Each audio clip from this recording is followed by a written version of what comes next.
Assalamu alaikum, 1 p.m. This is Radio Pakistan. The news read by Asma Hafeez. First, the headlines.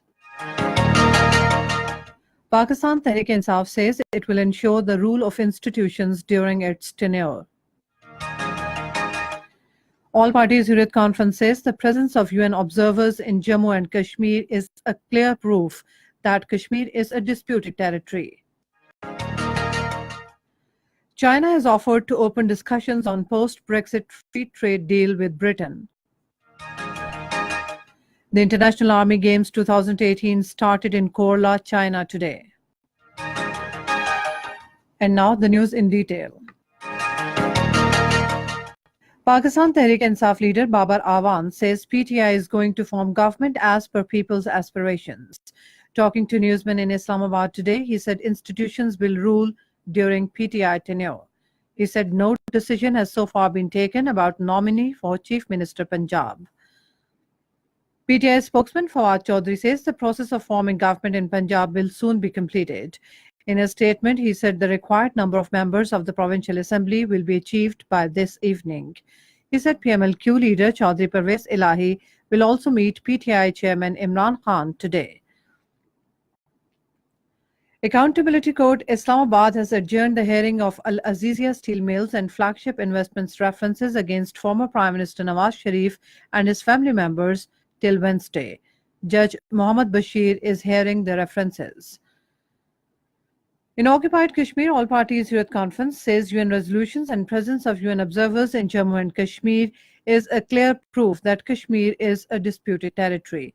In a statement in Srinagar, APHC spokesman said Indian Minister Jitendra Singh's remarks that Jammu and Kashmir is part of India are sheer ignorance about the history of partition of the subcontinent. The spokesman said Jitendra Singh either mock with history or, foreseeing a logical defeat in Kashmir, adopts an outstretched posture to deceive himself. Meanwhile, APHC condemned the recent arrest spree across the valley, saying the youth are pushed to the wall and their social life is being disturbed. The spokesman demanded probe into such incidents by the United Nations Human Rights Council. In Afghanistan, one civilian was killed in Taliban attack on a number of police checkposts in Khumrat district in central Bamiyan province. According to district governor, one Taliban militant was also killed in the clash. China has offered to open discussions on a post-Brexit free trade deal with Britain. British Foreign Ministry Jeremy Horton stated this while speaking at a press briefing following talks with his Chinese counterparts in Beijing. Earlier, Chinese Prime Minister Li Keqiang told British Prime Minister Theresa May in Beijing in January this year that China's relations with Britain will remain unchanged through Brexit.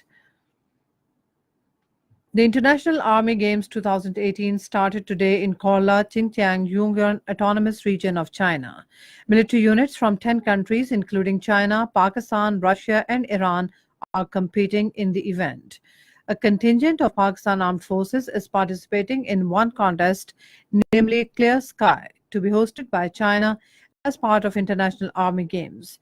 Another contest, Seaborne Assault, hosted by the Chinese Navy for the first time, will take place at Guangzhou, Fujian Province.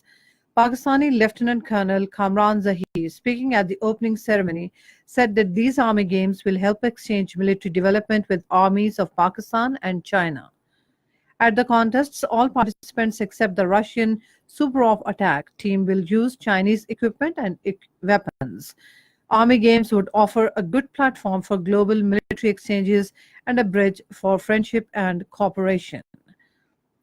In Zimbabwe, polling for general elections is underway after Robert Mugabe was ousted last year after almost 4 decades in power.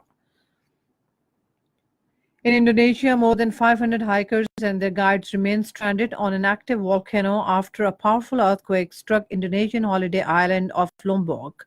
Helicopters and rescue teams have been deployed to scour the slopes of Mount Ranjani, which is crisscrossed with hiking routes popular with tourists. In Vietnam, 13 people were killed in a head-on collision between coach and container truck in central Quang Nam province today. And that is the end of this news bulletin. For more news and analysis, log on to our website radio.gov.pk and also watch live video streaming of our bulletins on the link facebook.com/Radio Pakistan News Official.